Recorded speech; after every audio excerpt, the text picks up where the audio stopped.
Joining us now is Art Dahlen. He is from Battlefield Addiction, based in Auburn, and part of his group's mission is to help families who are struggling with addiction and help them find resources and hopefully help them find recovery. Art, thank you for being here today. Thank you. Appreciate it. We're going to talk about the big fundraiser you have coming up next month.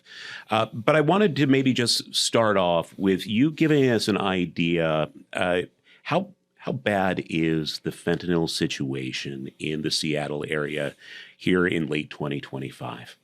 Well, I mean, I think that there's a fight about what to do about it, and I think when I've discovered through our work that when addiction shows up for a family or a community or anyone, part of the problem that happens is that people don't know what to do. And there begins to be a fight between, maybe the fight always seems to be between accountability and allowance. What do we allow and what do we hold a person accountable for? And what is this person's responsibility and whose responsibility? And so what you can see is really making it rough around Seattle is it's not about helping people. It's about how we help people. And I think that that's kind of the problem, is that we're involved in this fight about how we help, while all the while people aren't getting helped. When Charlie said, how bad is it? How do you describe it? Okay.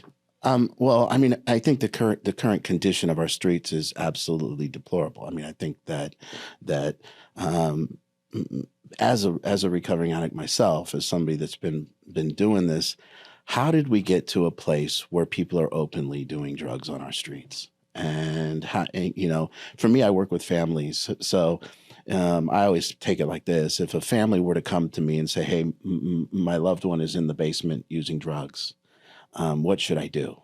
Well, my recommendation would be, let's stop that.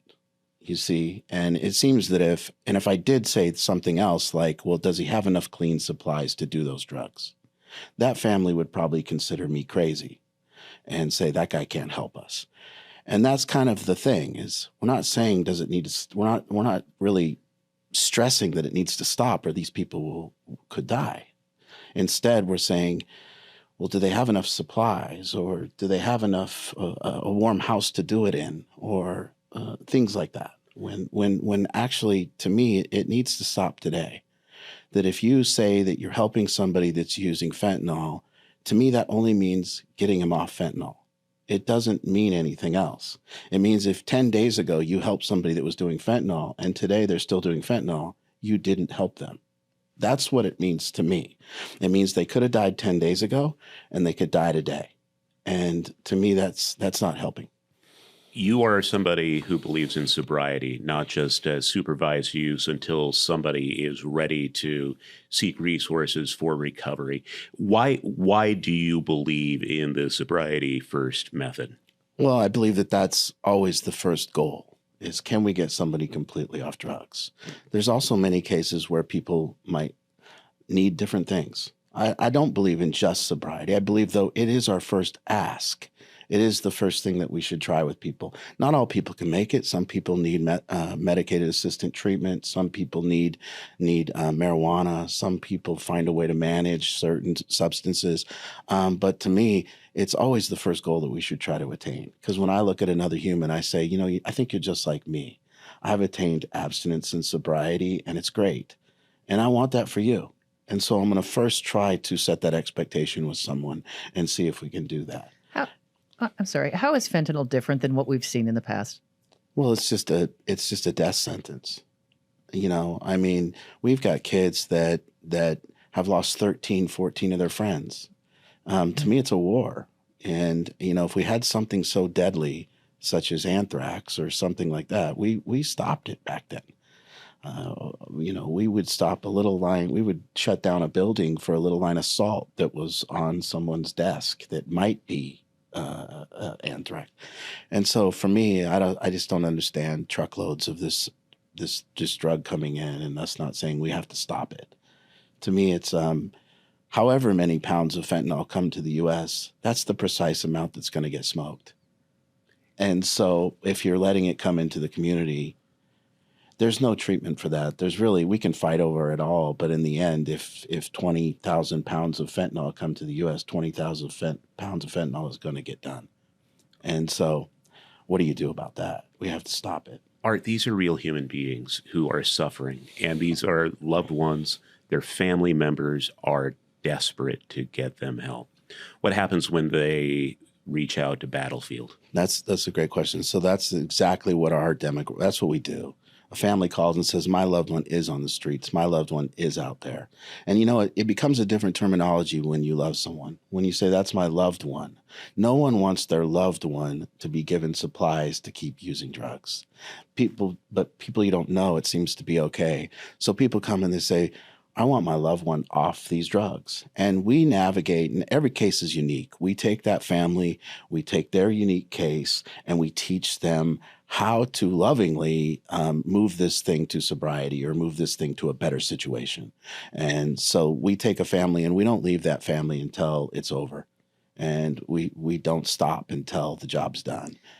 How often do you find a user actually wants the help? That's important, right?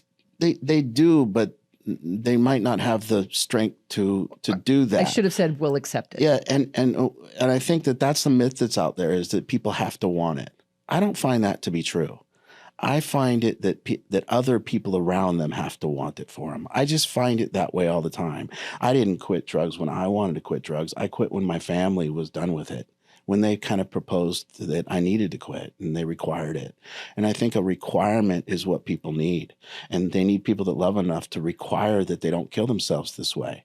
People that usually want it for themselves later. They want it for themselves after their brain gets back to normal and after they go, wait, I can do this. Maybe 2-3 months in, we find people wanting it for themselves. And they thank the people that got them there. They say, thank you. I've never had anyone upset that other people required them to be sober. I've never heard anyone say, I've been stigmatized and I shouldn't have been required to be sober. I've never heard that. All I've heard is thank you. Thank you. God, my family saved my life. I was lost in the woods and they came and got me. And that's what we find. Maybe people aren't willing to just jump up and say, hey, I need to go get help today and I want help today. It's not like that. It's, hey, I got to be here now because some other people want this from me. And so that's what we see. You're trying to help families all across the area, but it requires a certain amount of resources. And I know you have a big fundraiser coming up. Can you tell us what you will be doing? Yeah, we're raising money for people to get into sober living, to people to pay for sober living, to families to pay for both my treatment program and other treatment programs. We're raising money so that our staff can work with families, help guide their loved ones into treatment. We have staff that are working all the time on helping a family text their loved one and get through the conversations and making a shift through language. Sometimes this thing has to be shifted through language. The language we use with each other is important. And if we use good, loving language to get someone into treatment, it works. And so we have to pay for staff. We have group coaching. We have consultations that we do for people. And also families need money. This is an expensive problem to have. And it's not just expensive. It's expensive because it's repetitive expensive. It doesn't always work the first time. But for us, we're finding that it does if we get it done right. What's the big event and how can people help? So the big event is our auction. It's November 15th. It's at MuckleShoot Casino. We have a live auction, a silent auction, and it's a great time, a great dinner, a great event. And it's all families that have been helped, need help, want help. So everyone that's there usually has someone that's been touched by this and someone that needs help getting through it.